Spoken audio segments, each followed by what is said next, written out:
That was impressive. They told me that would be impressive, and they were exactly right. So let me say a few words of thank you first to my dear friend and the widow of my dear friend Charlie Kirk. Erica, you have been such an amazing inspiration to the entire country. How much do we love Erica Kirk? She's done a hell of a job.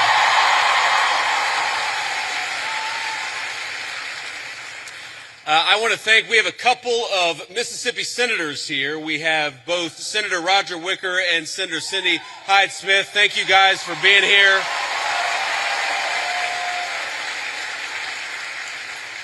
We have the governor of Mississippi with us. We got an all-star crowd here. Governor, thank you for being here.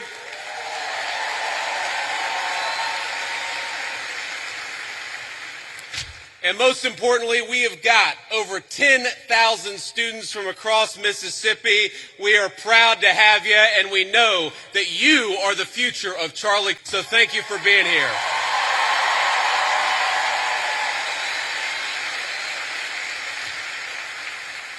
You know, I got this whole speech written, and I'm not going to deliver any of what I had written. I'm just going to speak from the heart, because that's what Charlie would so often do. And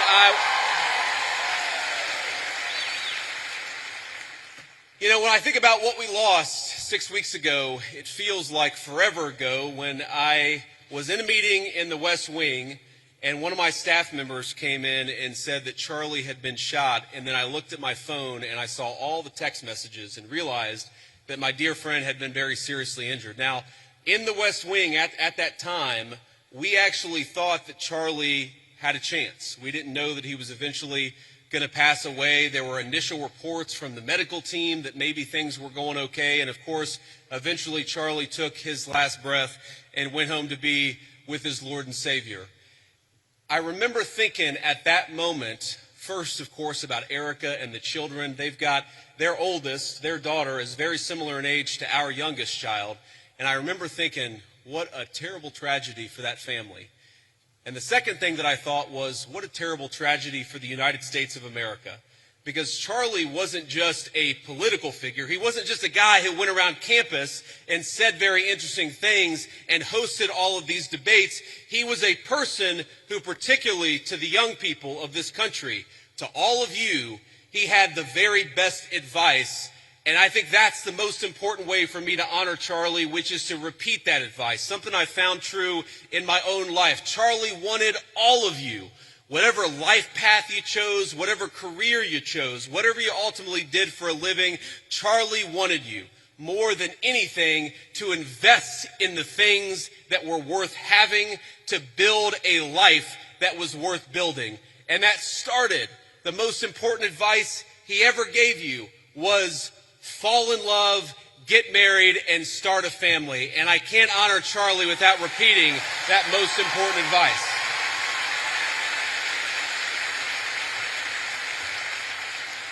Now, most of you are probably too young to have found the person you're going to spend the rest of your life with. Some of you are lucky enough to have found that person already. But I will tell you, if you're as lucky and blessed as I have been, it hits you like a ton of bricks. And I found that person in my lovely wife, Usha, our second lady, who is here with us today. She's sitting in the audience somewhere. I don't know where. But I love you, honey. And have children. That's something Charlie also always told. I grew up in a generation. I'm 41 years old. I'm a millennial. And if you're being uncharitable, you would call me a geriatric millennial, which I really hate. I really hate being called a geriatric millennial, but here I am at 41 talking to all of you like I've got great wisdom. Here's the thing. The one regret, the only regret that I really have in my entire life, and I've made plenty of mistakes, but the one regret that I have is that, frankly, I wish we had started having kids sooner. Because when you're a young father, you realize what an incredible blessing they are, but they're also very exhausting. And I know here at Ole Miss, we like to party a lot. And I know at Ole Miss, occasionally some of you will have a few drinks on a Friday or Saturday, or hopefully not a Tuesday night, but I'm sure that happens from time to time here in SEC country. But here's the thing.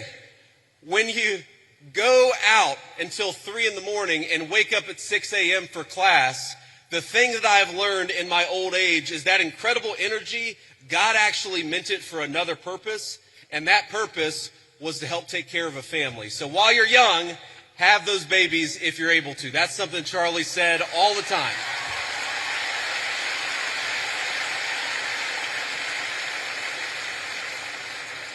But if you think of that advice, Charlie wanted you to get married. He wanted you to fall in love. He wanted you to build a family. He wanted you to find a vocation. That was the advice that he gave on campuses.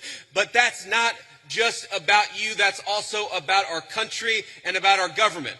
Because while you have the freedom to live life as you so choose, I have got a responsibility as your vice president to make the American dream as accessible as possible. And this is why, my friends, this is why we care about all the things that we care about. Why do I care so much about having a secure border in the United States of America? It's because I believe that when you let in a flood of illegal immigration, what it does is it drives down the wages of young people and makes housing unaffordable for the entire American population. That's why we closed down the border.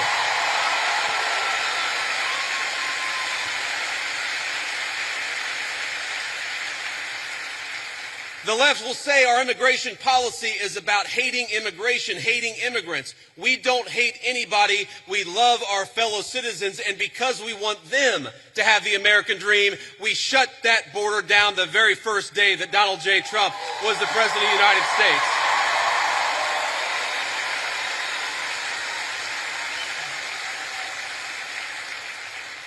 I care about you being able to afford a home, which is why we fought so hard to fix the broken policies of the Biden administration. I want a lot of you, I'm sure there are military veterans in this room right now. I'm sure there are a lot of people who will join the military in the future, and we're proud of you.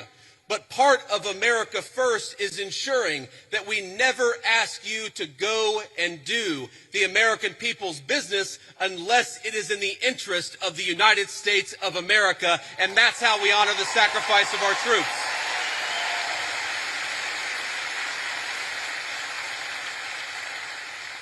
And that's why, my friends, that's why we care so much about free speech, as Charlie lived and died for the basic principle that we ought to be able to talk about our differences, we ought to be able to debate them, and we ought to have faith that the best way to make sure that the best idea wins is to actually just have a discussion.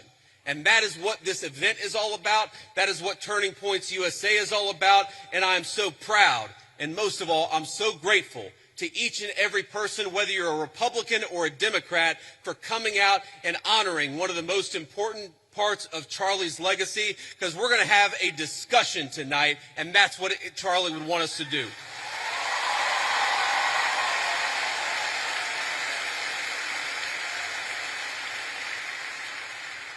Now, I want to get to questions, and I want to leave plenty of time for questions, but I want to make just a couple of final points about Charlie's legacy in politics. The most important thing about Charlie is that he was a great husband and a great father. Erica told me probably 12 hours after Charlie had been pronounced dead, she was just absolutely devastated. She was unable, you know, if you've ever known anybody who's grieving, sometimes it's they're unable to even hold a single thought for more than a few seconds. And what Erica told me, and I'm going to get a little emotional, is that she said that Charlie never yelled at her, he never cussed at her, and that to me is a great legacy to leave as a husband and a father, for your wife to be able to say that my husband was always good to me, and Charlie was a good man.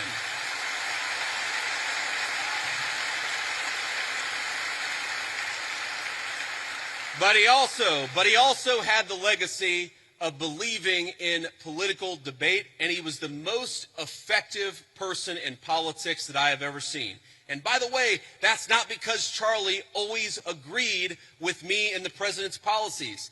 I remember one time in particular where Charlie Kirk called me, and guys, he was mad. It was one, you know, I wouldn't say the last conversation that I had with him, but it was in the last few months of his life. And he called me and he said, JD, I'm really worried. I'm really worried that what's going on in the Middle East right now is going to lead the United States into a protracted military conflict. I've never told anybody that Charlie was really worried about that in the final months of his life. Now, here's the thing. Charlie was so effective, and he was so trusted by both me and the President of the United States that when Charlie made that phone call, I didn't say, screw you, you don't know what you're talking about. I listened to him. And I really believe that one of the reasons why the President of the United States knocked out the Iranian nuclear facilities, but never got the United States into a protracted military conflict and never lost a single American in a Middle Eastern conflict is because we had the wisdom and the good sense to recognize that the American people are done with American troops dying in unnecessary foreign conflicts. But Charlie Kirk reminded me of that. Charlie Kirk.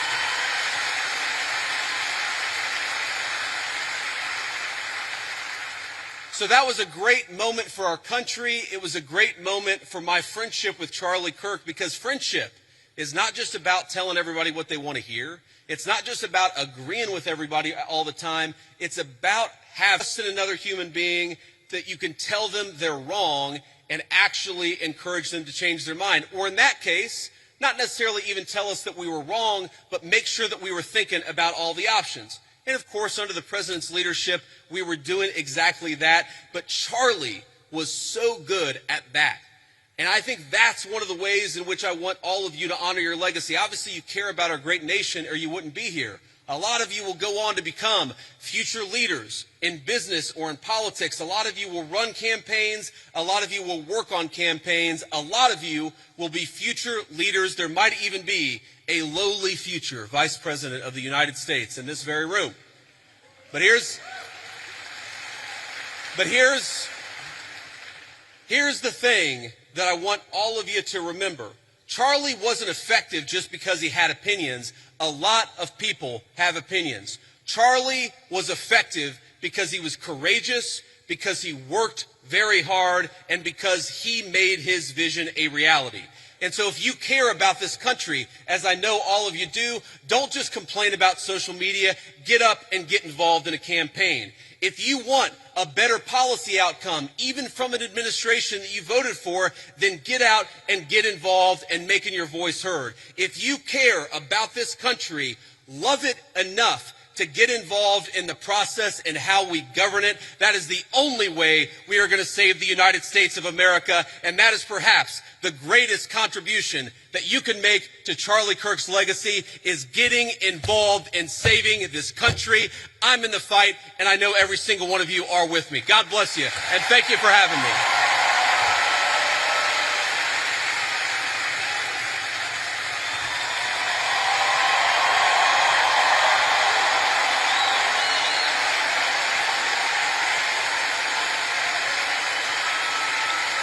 Thank you. But hey, please, I appreciate that, but we're not even halfway done. So here's I don't know what you're saying, but it sounds awesome.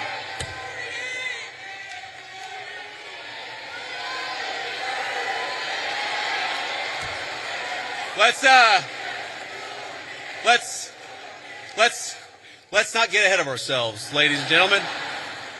What we're going to do next is actually take some questions. And I remember one of my favorite things about Charlie, not that there aren't going to be some questioners who agree with me, but if you disagree with me, I would ask that you come to the front of the line, because we want to talk to people we agree with. We also want to hear from people we disagree with. It is hard for me to see because the spotlights are very bright, but whoever's in line, go ahead and ask your question. Oh, there we go. Okay, now I can see you. How you doing?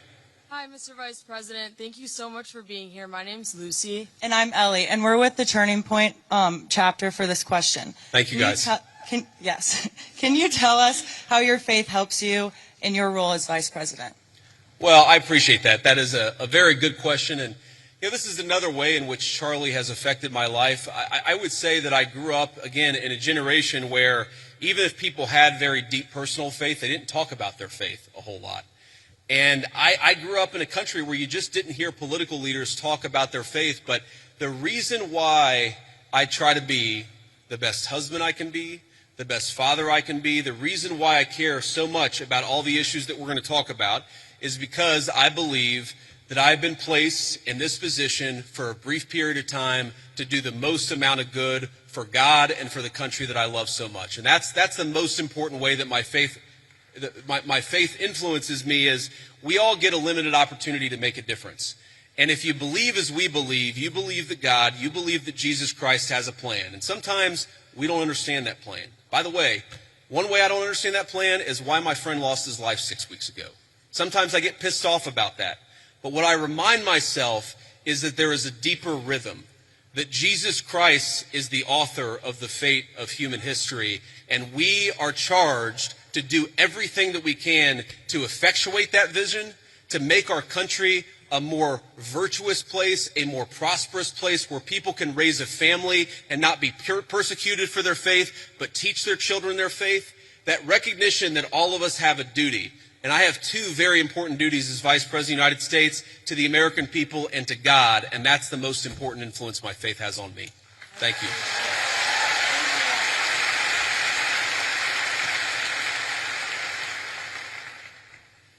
I understand your view on illegal immigration is it should be a top priority, strengthening our southern borders and fighting the massive drug trafficking that's taken place while securing jobs for the working class Americans.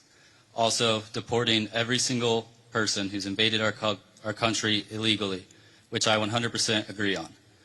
My question to you is, what is your view on legal immigration? Personally, I have a girlfriend who's studying in America off a visa. Our hope is eventually getting a green card. So what is your view on legal immigration? Should we reduce it? Also, what is your plan for a merit-based system? Yes, sir. Well, I appreciate the question. And look, my honest view is that right now, America, thanks in part to the Biden border invasion, but also thanks in part to a lot of bad immigration policy, right now we have let in too many immigrants into the United States of America. That is just a fundamental reality. Now, look, legal immigration is complicated because we let in about 1 million legal immigrants into the United States of America every single year, and I think the evidence is pretty clear that a lot of those immigrants are actually undercutting the wages of American workers. It's one of the reasons why the President of the United States, and a lot of us in the administration have encouraged H-1B reform, because if you look at the H-1B visa, what it's supposed to be is that you have a super genius who's studying at an American university, who's working at a great company. You want that super genius to stay in the United States of America and not go somewhere else. What it's actually used to do is hire an accountant at a 50% discount to an American citizen. I don't think that we should be hiring accountants from foreign countries when we've got accountants right here in the United States that would love to work for a good wage.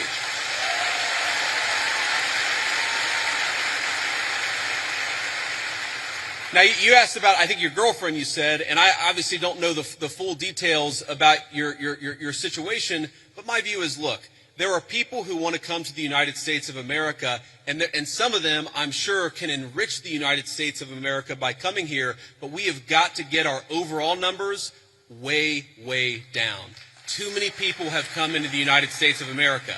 I am married to the daughter of immigrants who came to the United States in the 1980s. I do believe that some immigrants, many immigrants do in fact enrich the United States of America. But here's the problem. We don't even know how many illegal aliens we have. We don't even know. The best guess is probably 25, 30 million people. I've heard estimates as high as 50 million. When something like that happens, you've got to allow your own society to cohere a little bit, to build a sense of common identity, for all the newcomers to assimilate, the ones who are going to stay, to assimilate into American culture. Until you do that, you've got to be careful about any additional immigration, in my view. Thank you, sir. Thank you.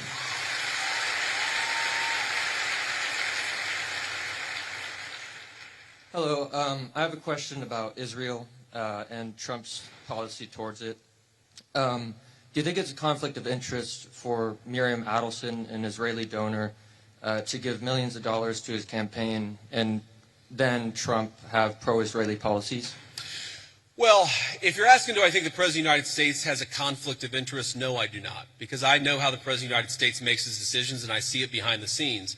Now, as the President himself has said, Miriam Adelson, who, by the way, I know, and I have a very good relationship with her, she is very clear about the fact. She doesn't hide the fact that she really loves Israel, and that is part of what motivates her political giving. That is a reality. At the same time, the President of the United States is America first through and through. And let me give you just a couple of examples of this. Number one, we have heard from some pro-Israel voices, some people who really love the state of Israel, that they don't want us to have a relationship with certain Middle Eastern countries. Well, the president, his attitude is, we need to build relationships with any country where we have shared interests, and he's going to do it if it's in the interest of the American people, and he's done exactly that. Number two, there were people, and I remember this criticism of the President of the United States, I just raised it in the context of a conversation that I had with Charlie. I remember when people said that the President of the United States was going to get us into a multi-100,000 troop regime change war for Israel. This was 4 months ago. This was 6 months ago. Now, the people who accused the President of the United States of wanting to get us into a regime change war for Israel, I wonder if they stepped back and said, you know what, we were wrong about that. Because the President of the United States did not want to get us into a regime change war for any other country. He wanted to knock out a nuclear facility and get everybody back home, and that's exactly what he did. I understand there's some frustrations out there, but I think the President of the United States, more than any president of my lifetime, is willing to stand up to anybody if he thinks it puts the interests of the American people first. Thank you. Hello, Vice President Vance. How you doing? Good. I have a question. Do you condone large private corporations such as Palantir hoarding data caches on U.S. citizens? No, I don't condone it. And here's the thing. So I get asked about Palantir a lot because there's this internet meme out there that somehow I am super in bed with Palantir. And here's the thing that I'd say about this. Palantir is a private company. They sometimes do a useful service, and sometimes they're going to do things that we don't like. You should be demanding that your representatives do two things when it comes to Palantir or when it comes to any other technology company. Number one, protecting your data. What's going on with artificial intelligence is going to mean that there are massive inducements to steal your data, to harvest it, and to use it against you to sell digital advertisements. That is not what I believe in, and I've been fighting against it, whether it's Palantir or any other technology company, literally before I ran for office. When I ran for office, I was criticized by Republicans in my Republican Senate primary because I was talking then about Google and Facebook harvesting our data. It's unacceptable. I don't care who does it. I don't want them to do it. Number two, and this is also very important, what's going on with artificial intelligence, we got to be worried about large-scale surveillance, okay? Everything. You asked about Palantir. Do you know that every time you make a credit card transaction, the credit card companies are collecting data on how you spend your money? Do you know that every time you linger over a link on the internet for more than a half second, the search engines are collecting data on you so that they can sell you advertisements? One of the biggest questions for American policy over the next 10 years is how to ensure that you are a sovereign citizen. And you cannot be a sovereign citizen if any private corporation or any government can steal something from you that belongs to you. Yes, sir. Thank you. Thank you.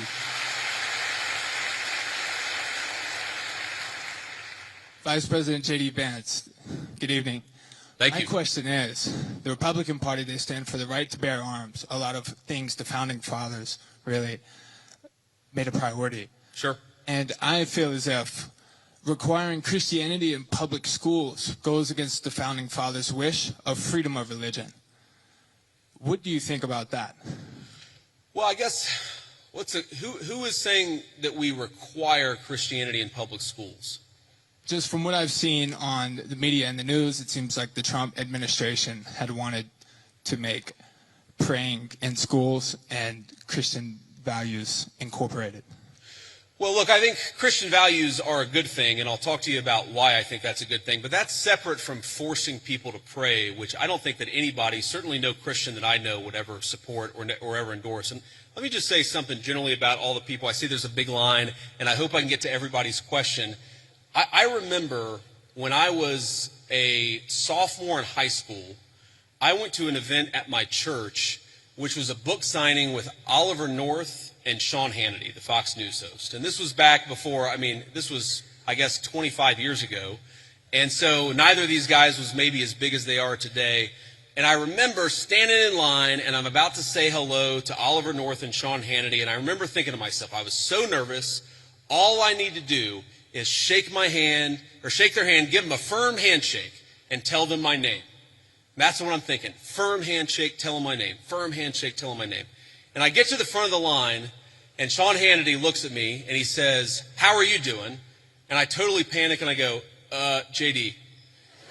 Because I had rehearsed shaking and saying my name. My point is, I admire your guys' courage, and please don't be nervous. If you need to work through a question, think about it, speak it. We're all here to have a nice conversation, and we're all supportive of it. Here's the thing when you talk about forcing, I'm going to answer your question, forcing Christianity, forcing people to pray. There's a liberal idea out there that I think is wrong, and that's that liberalism is the source of freedom of religion.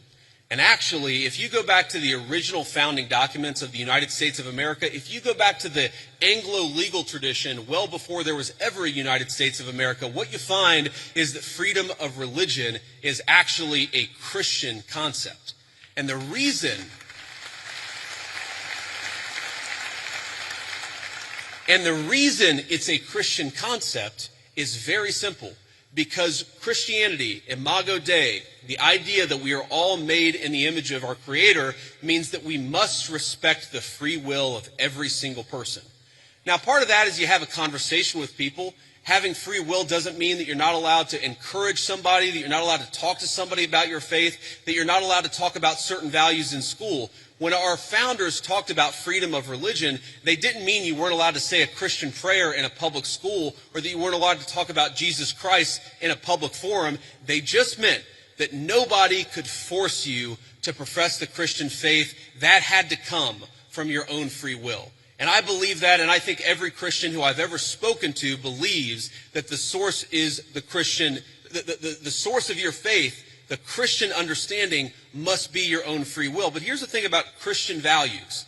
There are a lot of Christian values out there that I think that we've just sort of assumed and we've in fact taken for granted. Christian values are the idea that you should respect every single person as an individual. Whatever the color of their skin, created in the image of God, that's a Christian concept. And in fact, it was a Christian empire, Great Britain, that abolished slavery to begin with. The idea that we should eliminate child sacrifice.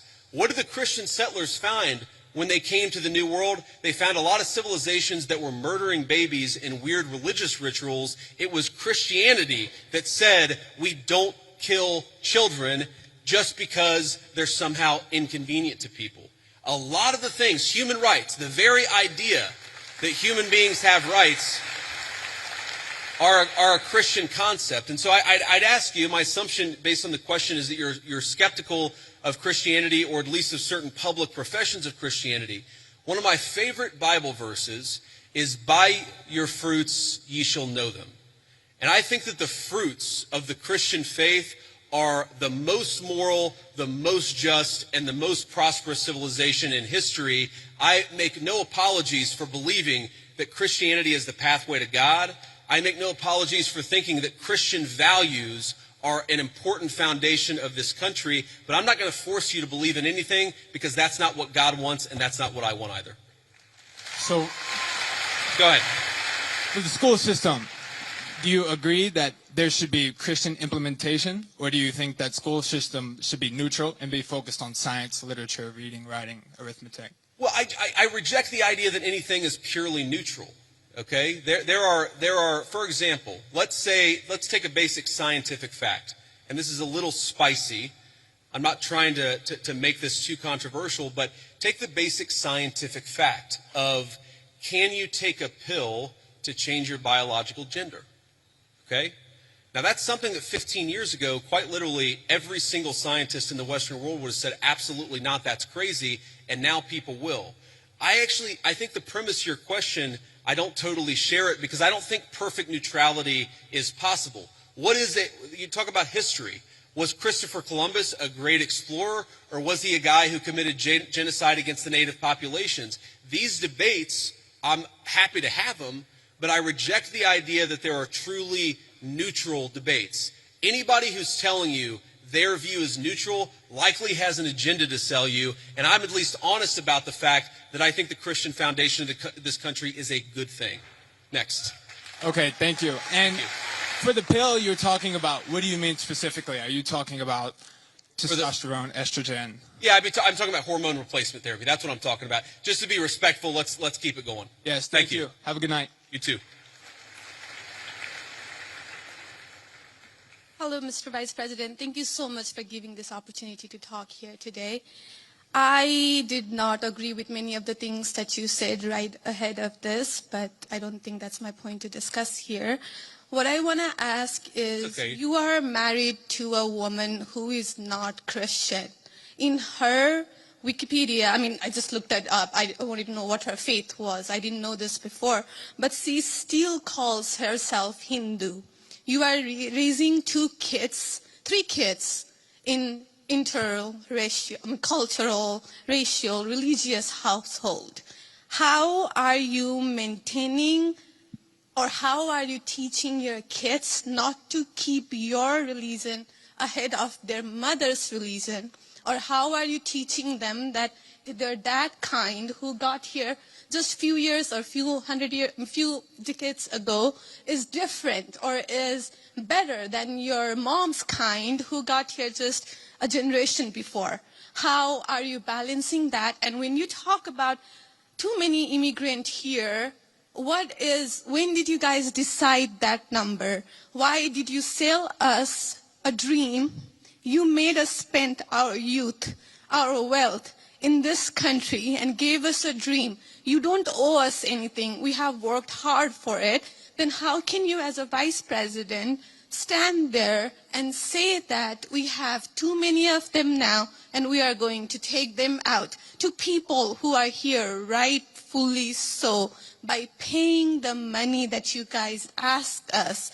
You gave us the path, and now how can you stop it and tell us we don't belong here anymore? And one more thing, I'm sorry, one more thing. Sure. Do you have to There's be... a lot there. I don't know if I'm going to remember all this, but I will try. I'm sorry. I had to say all of this, and please take it with due... I mean, I'm saying all of course. this with due No, go ahead. respect. Please. I have no Thank you. intention of causing a scene here or anything, but... We're not close to causing a scene, Yeah. don't worry.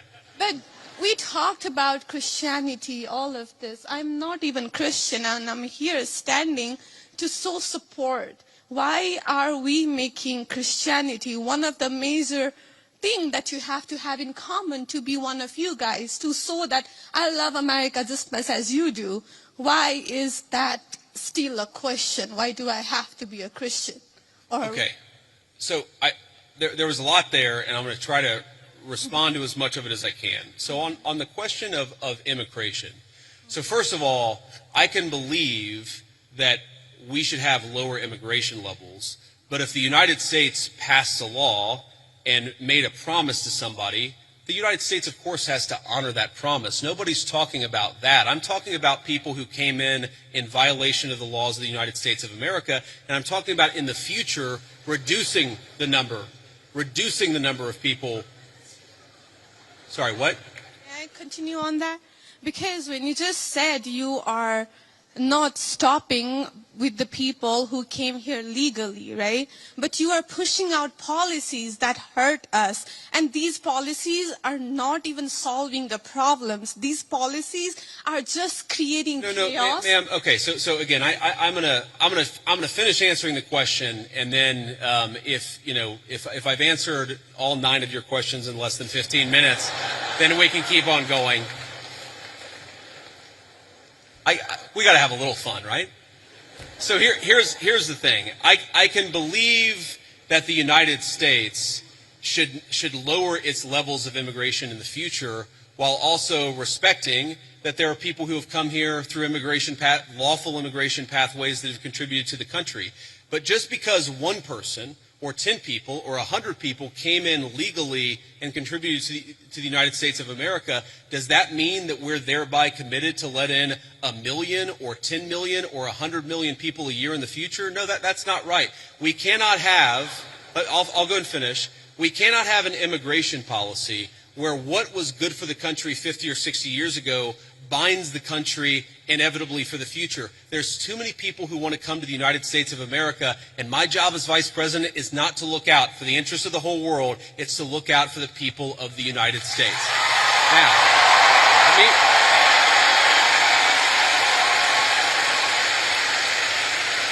Now, you asked a personal question about our interfaith household. And yes, my wife did not grow up Christian. I think it's fair to say that she grew up in a Hindu family, but not in a particularly religious family in either direction. In fact, when I met my wife, we were both, I would consider myself an agnostic or an atheist, and that's what I think she would have considered herself as well. You know, everybody has to come to their own arrangement here. The way that we've come to our arrangement is she's my best friend. We talk to each other about this stuff. So we decided to raise our kids Christian. Our two oldest kids who go to school, they go to a Christian school. Our 8-year-old did his first communion about a year ago. That's the way that we have come to our arrangement. But, thank you. My 8-year-old was also very proud of his first communion. Thank you, guys. I'll tell him that Ole Miss wishes him the best.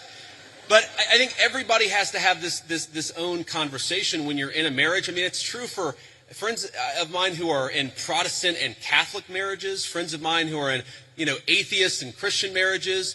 You just got to talk to the only advice I can give is you just got to talk to the person that God has put you with, and you've got to make those decisions as a family unit. For us, it works out. Now, most Sundays, Usha will come with me to church. As I've told her, and I've said publicly, and I'll say now in front of 10,000 of my closest friends, do I hope eventually that she is somehow moved by the same thing that I was moved in by church? Yeah, I honestly do wish that, because I believe in the Christian gospel, and I hope eventually my wife comes to see it the same way. But if she doesn't, then God says everybody has free will, and so that doesn't cause a problem for me. That's something you work out with your friends, with your family, with the person that you love. Again, one of the most important Christian principles is that you respect free will. Usha's closer to the priests who baptized me than maybe I am. They talk about this stuff. My attitude is you figure this stuff out as a family, and you trust in God to have a plan, and you try to follow it as best as you can. And that's what I try to do. I want to make a final point. So I don't want to cut you off. I want to be respectful to all the people behind you in line. But I want to make this point about immigration, okay?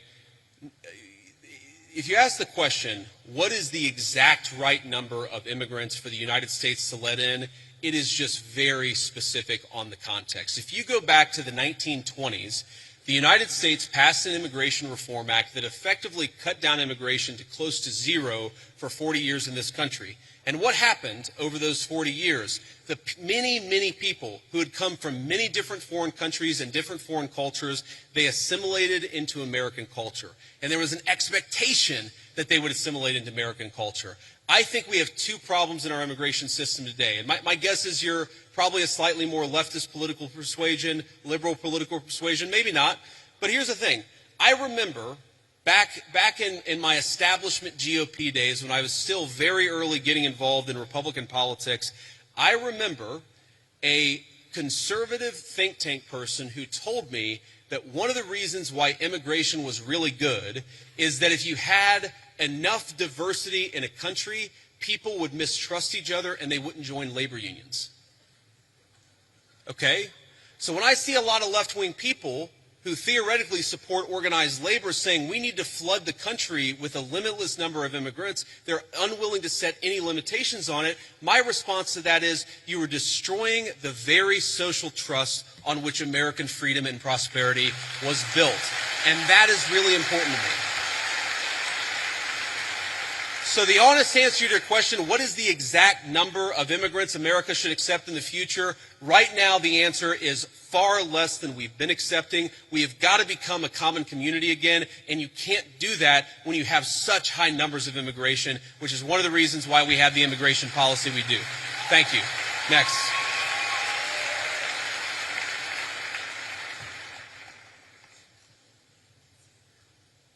Good evening, Vice President Vance. I just want to say it's an honor to actually be able to talk to you. It's an honor to be here. Thank you. Thank you. One of my biggest questions is, I feel like one of the biggest problems that America is facing today is that ever-growing social political divide, and we're seeing this on the Republican and Democratic side. But we've seen that a refusal to cooperate with the other side has led to some major issues, including right now the government shutdown. And I wonder, as the party in power, what are your plans to address that issue towards, reaching that olive branch out to the other side to actually come to an agreement on how to go forward with our government? Look, it's a very good question, and let me just say on the government shutdown in particular, the reality here is that there's a very simple bill that just reopens the government. It does it through pretty much the end of the year. That got every single Republican in the House of Representatives to support it, and then it got 52 Republicans in the Senate and 3 Democrats in the Senate to support it. But because of weird Senate procedural rules, it requires a 60-vote threshold. So on that issue in particular, when you have every single Republican with like 2 exceptions in both houses of Congress, I feel pretty confident. I know that I'm partisan. I know I have an R next to my name. But I feel pretty damn good saying the shutdown is the Democrats' fault because we voted again and again to open it.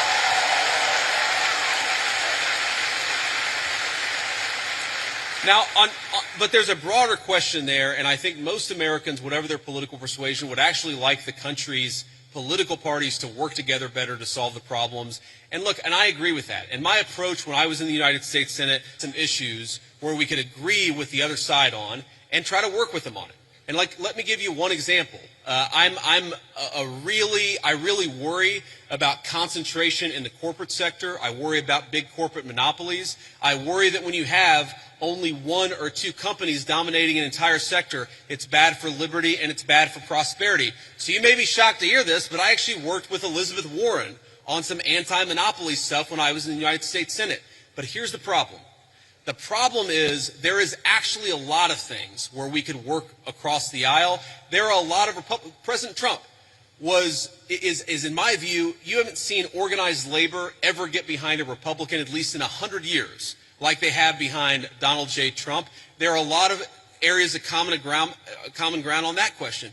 The problem is, as reasonable as some of these people can be in private, in public, the current obsession of the Democratic Party in leadership, I'm not saying every Democrat in the country, but the current obsession of every Democrat in Congress is get President Trump, fight President Trump, attack President Trump. It is impossible for us to work across the aisle unless a person is willing to put down their partisan sword, shut the hell up about fake scandals related to Donald Trump, and actually work with us. That's the way you make this happen. Next. Thank you. Thank you. Next.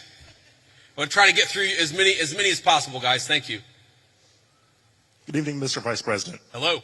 Hi. I actually drove here all the way from Memphis, Tennessee. Go Tigers. So I'm sure everyone here is aware of the Memphis Safe Task Force that has been in the city for about a month now, and I checked a little earlier. As of this morning, I believe they've arrested 1,700 people and seized about 300 illegal guns. So I want to ask, how does this law enforcement objective jive with Attorney General Pam Bondi's pledge to make the Department of Justice a more pro-Second Amendment Department of Justice? Because I'm sure most people in here support the Second Amendment. So how can Republicans and this Department of Justice use the current gun laws that are on the books that a lot of pro-Second Amendment advocates disagree with, that we wanted to overturn in the big beautiful bill, but we didn't get it? Yeah. So I understand the question. And by the way, I supported some of those changes in the big beautiful bill. I know the President of the United States did too. We didn't have the votes to get them in there, and that's as simple as that. But I know exactly what you're talking about because there were a couple of issues in particular. I talked to some of my Second Amendment friends. But here's the basic issue. We don't want people who have violated the law, who have committed felonies. The Second Amendment, like every other amendment, it's about due process. It's that you don't have your rights violated unless there is due process of law. If you're a person who's committed 4 felonies and a court has lawfully ordered that you shouldn't have a gun and you're running around with a firearm, I don't have any problem with law enforcement saying you don't get to have that firearm that is illegally possessed, illegally obtained. I think that's basic law and order. Now, again, if you had, if you had somebody come in and say, well, we don't think that person should have a firearm, but they haven't violated any law, that's a totally separate question. That's not what we're focused on. What we're focused on is violent crime and people who have violated, the bodily autonomy of another human people. A person who has committed an act of violence against one of their fellow citizens, we're going to clean up the streets, get those people off the streets, and make America safe for the American citizens again. That is our entire law and order policy, and I think we're doing a pretty good job at it. Thank you.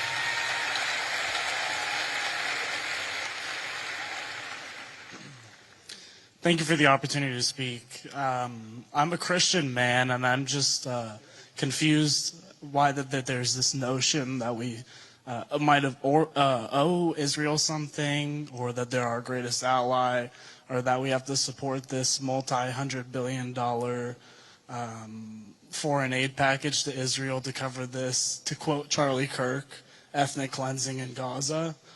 I'm just confused at why this idea has come around, considering the fact that not only does their religion not agree with ours, but also openly supports the prosecution of ours. Yeah, so let me say a few things about this. First of all, when the President of the United States says America first, that means that he pursues the interests of Americans first. That is our entire foreign policy. And that doesn't mean that you're not going to have alliances, that you're not going to work with other countries from time to time. And that is what the President believes, is that Israel, sometimes they have similar interests to the United States and we're going to work with them in that case. Sometimes they don't have similar interests to the United States. And this example, the most recent Gaza peace plan that all of us have been working on very hard for the past few weeks, the President of the United States could only get that peace deal done by actually being willing to apply leverage to the state of Israel. So when people say that Israel is somehow manipulating or controlling the President of the United States, they're not controlling this President of the United States, which is one of the reasons why we'd be able to have some of the success that we've had in the Middle East. Now, you ask about, sort of Jews disagreeing with Christians on certain religious ideas. Yeah, absolutely. It's one of the realities is that Jews do not believe that Jesus Christ is the Messiah. Obviously, Christians do believe that. There are some significant theological disagreements between Christians and Jews. My attitude is, let's have those conversations. Let's have those disagreements when we have them. But if there are shared areas of interest, we ought to be willing to do that too. For example, one thing I really, really care about is the preservation of the Church of the Holy Sepulchre in Jerusalem. Christians believe that that is the site where Jesus Christ was crucified, and also that his tomb is right there as well. My attitude is, if we can work with our friends in Israel to make sure that Christians have safe access to that site, that's an obvious area of common interest. I am fine with that. What I'm not okay with is any country coming before the interests of American citizens, and it is important for all of us, assuming we're American citizens, to put the interest of our own country first. That's what we're going to do. That's what we try to do every single day, I promise you. Thank you.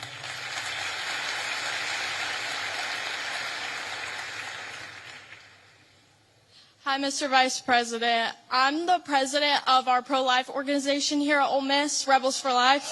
Yeah. And I myself, as the president, am 100% pro-life. And I know you've stated, you being Catholic, that in the past you've stated that you're 100% pro-life. But since joining the presidential campaign as the VP, you've kind of wavered how you see abortion. So I'm just wondering what your stance is right now. Sure. And do you think that someone else's right to liberty trumps someone else's right to life? Well, first of all, I appreciate your question, and I appreciate the work that you do. You asked the question, do I think somebody else's right to liberty trumps somebody else's right to life? No, I do not. I, in fact, do not believe that. Now, you said, and I'm going to take issue with something you said, just the premise of the question, which is that I've wavered on the pro-life issue. I really do believe that the president has been the most pro-life president in the history of the United States of America.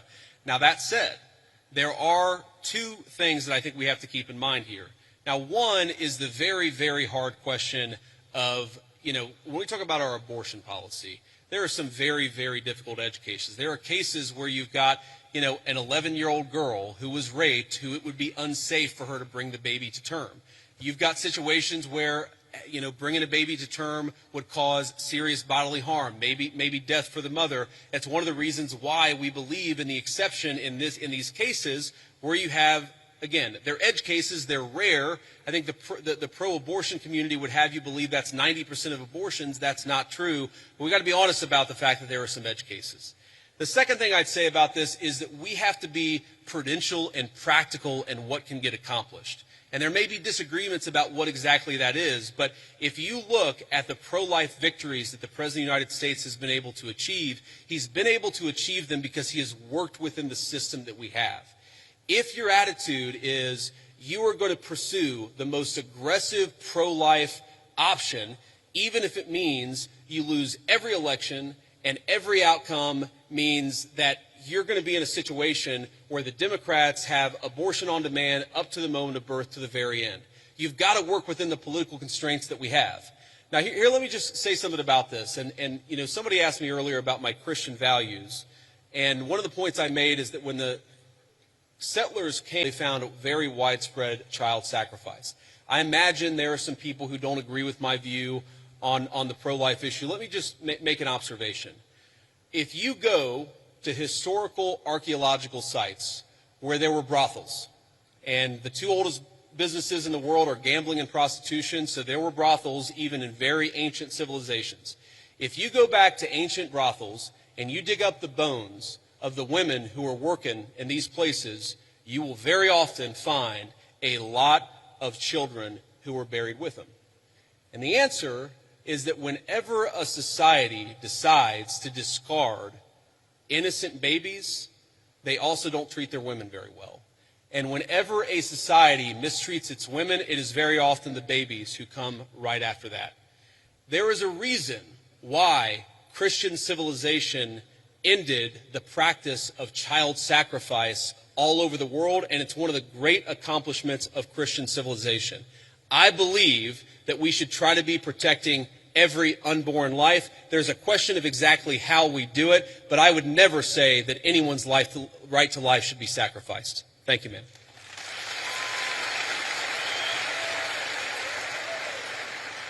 First, I just have to say I'm thrilled to hear you articulate Christian values on a stage like this, and to remind us that things we take for granted and things we value so much have a Christian origin. So thank you for that. I really mean that. However, so much of liberalism, by the way, so much of the far left is a sort of, if you really pay attention to it, it's a kind of perverted version of Christianity. Like, there's nothing wrong, of course, with focusing on people who are disenfranchised, for example. That's the focus of liberalism. But if you completely separate it from any religious duty, any civic virtue, then that can actually become, for example, an inducement to lawlessness. You can't just have compassion for the criminal, you also have to have justice too, which is why I think that a properly rooted Christian moral order is such an important part of the future of our country. But sorry, I interrupted you. Go ahead. No, amen, absolutely. Now, as much as I hope and pray that we can be a nation of Christians, the idea of a Christian nation scares me. So I'd like to hear your feedback on a pretty nuanced argument here, that perhaps there should be a wall of separation, as at least one of our founders advocated, between church and state at the national level.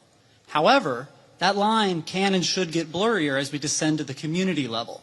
And perhaps that is actually the system, the structure that our founders gave us when they said Congress shall make no law establishing a religious body. However, states did have close relationships with churches at that time. Yeah. Do you think that is a rationale that works? Do you think that is the way we should implement around these Christian values? So this is a very nuanced point, and I want to just make sure that everybody's kind of on the same page here. So if you go back to the First Amendment, it doesn't say separation of church and state. It says Congress shall make no law respecting an establishment of religion. But if you go back to the founding time, there were actually a number of states that had formally recognized churches. So there was the Anglican Church of Virginia. That was the official state church of Virginia. Maryland at the time was the only majority Catholic colony, or at least had a significant Catholic representation of the original 13 colonies.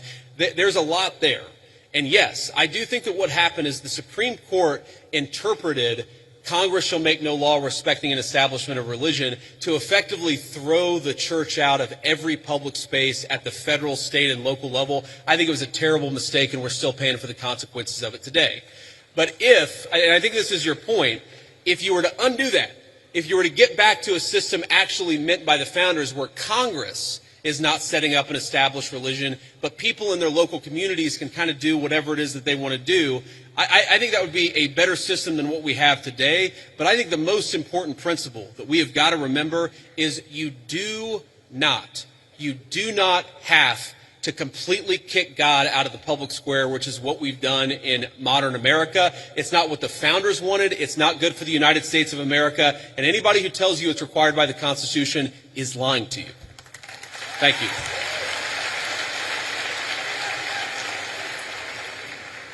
Hello, JD. How you doing today, man? Good. How you doing? In the wise words of Ricky Bobby, I don't know what to do with my hands. Don't feel bad. Neither do I half the time, man. Okay. First off, yeah, laugh it up. Okay, first off, I just want to say I am a huge supporter of the Trump administration. I was 3 months too late to vote for you guys, but if I could have, I would have.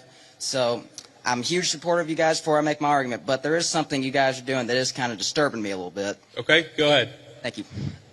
You guys have sent the military into Washington, D.C. and a few other cities that I can't think of off the top of my head, which, first off, they've had wonderful results. Like, no one can deny the results of that. It's wonderful. Some might even say the greatest. I'm a comedian. I like this guy. Who is this guy? Thank you, JD. I like you, too. Now he's gonna ask the question about all the shit that we did wrong, but that's okay. Go ahead and ask your question. But yeah, I'm just wondering, well, it's not necessarily something you did wrong, but it's what could someone else do wrong? Let's say we get a complete tyrant in office, and let's say Turning Point USA is having a huge protest against, something really bad that we don't like, and let's say he's, a president is saying that it's getting violent. How can we, I'm trying to think, my mind's kind of blank. What is the difference between what you're doing and how could we prevent someone from abusing that power? Yeah, so look, I understand where the question is coming from, and I think it's a fair question.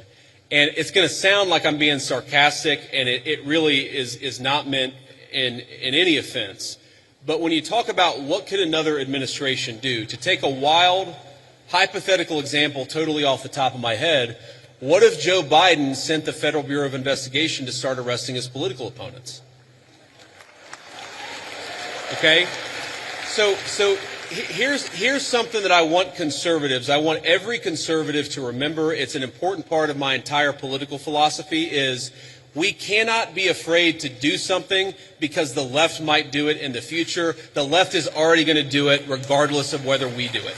That is the takeaway of the last 40 years. And in particular, if you look at what we're doing, if Joe Biden wanted to deploy the National Guard to a red state in a place where the murder rate was twice what it is in third world countries to actually go after murderers, that would be a great use of the National Guard. Unfortunately, I don't think Joe Biden would use it like that. What I'm worried about, frankly, is what the far left already did with American law enforcement, and that is the thing that we have to prevent against. And the answer to that question is you make sure the people who did it face penalties for using the federal power against American citizens. And by the way, that's exactly what we're trying to do. Thank you. Thank you, JD. Honor to meet you, man. Good to meet you too, man.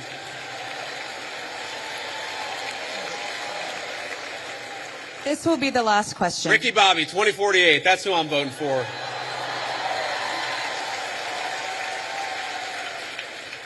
This is the last. Oh, wow. We've been here over an hour. That's amazing. Okay. I'm sorry. Those of you who didn't get to answer a question, I tried to be as quick as I could. Go ahead. Mr. Vice President, I'm humbled and honored to be here. Recently, President Trump endorsed a candidate to run against Republican Representative Thomas Massie, who has opposed and criticized some of the Trump administration's aims. How would you address those who fear that principled disagreement or independent thinking is discouraged within the party because of how it can be framed as a betrayal instead of as internal accountability or an opportunity for debate and negotiation? So it's a very good question. And let me say this one is hard for me. And the reason it's hard for me is because Thomas Massey and I, he's one of the first people that ever reached out to me about my book or about political office. I've known Thomas Massey well before I ever got involved in politics. Thomas's wife died well, maybe it was a year and a half ago, 2 years ago. It was a little while ago. She died very unexpectedly, was a very sweet and kind woman. And I was probably one of the first people that called Thomas to offer my condolences. I think the problem with Thomas, and I've told him this in private, and now I guess I'll say it in public, is it's one thing to disagree with the party on a particular issue. It's one thing to to have your independent stand on a number of questions. And by the way, some of the stuff where Thomas Massey has been independent against the Republican Party, I've agreed with him with. Thomas and I worked together during 2023 where I was trying to stop the limitless flow of American money to Ukraine, and Thomas was one of the people I was working closest with it. But that's one thing. Being independent, having your own opinions is one thing. Voting against the party on every single issue, you're eventually going to make too many enemies. And that is the process had. It's not one issue. It's not 3 or 4 issues. It's that every time that we've needed Thomas for a vote, he has been completely unwilling to provide it. That is why the President of the United States has trained his ire on Thomas Massey. It's because we can never count on him for some of the most difficult votes. I wish that that weren't the case. I say that as somebody who's known Thomas well before I got into politics. But politics is politics. And when you always vote against the party, you can't expect the party to actually back you. That's the reality. So let me say just a couple of final things before I hit the road here. And one, it has been such an amazing honor to be with all of you this evening. I want to say 2 things.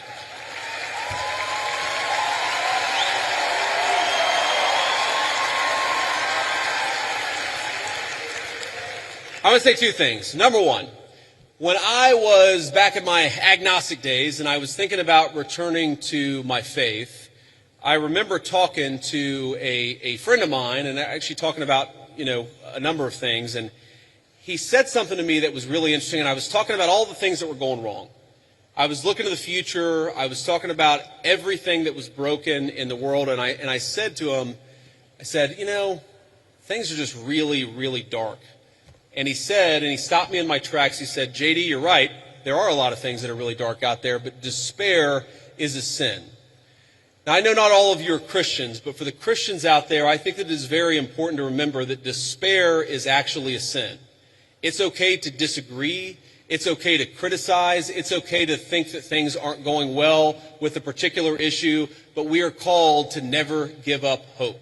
But I think one of the critical lessons of Charlie Kirk's life to his dying breath, this was a man who never lost hope in his Creator and never lost hope in the United States of America. So let's remember that and carry that forward as a way to remember.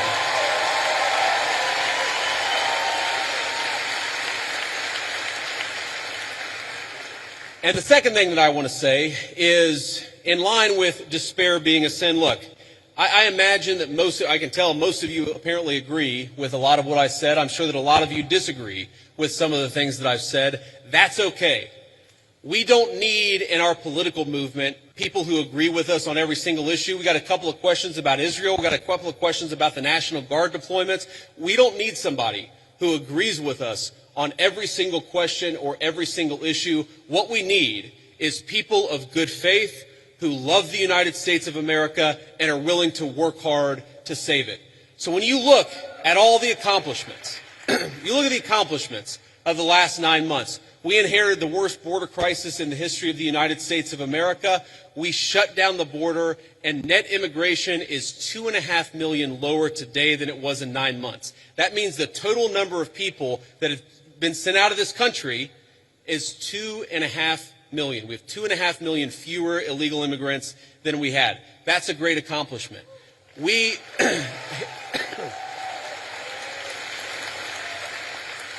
We inherited a terrible affordability crisis from Joe Biden, and I'm not going to tell you everything's perfect because it was a real bad situation that we inherited, but inflation is consistently below economists' expectations, and we are chipping away at it every single day. We inherited an economy where we had the largest trade deficit in the history of the United States of America. In 9 months, Donald Trump's tariff policies have cut the American trade deficit by over half. That means we're making more of our own stuff, and we're actually employing American workers to do it. And all that is to say that very often Charlie Kirk would call me and he would say, not attaboy, but he would say, do more, do more, do more.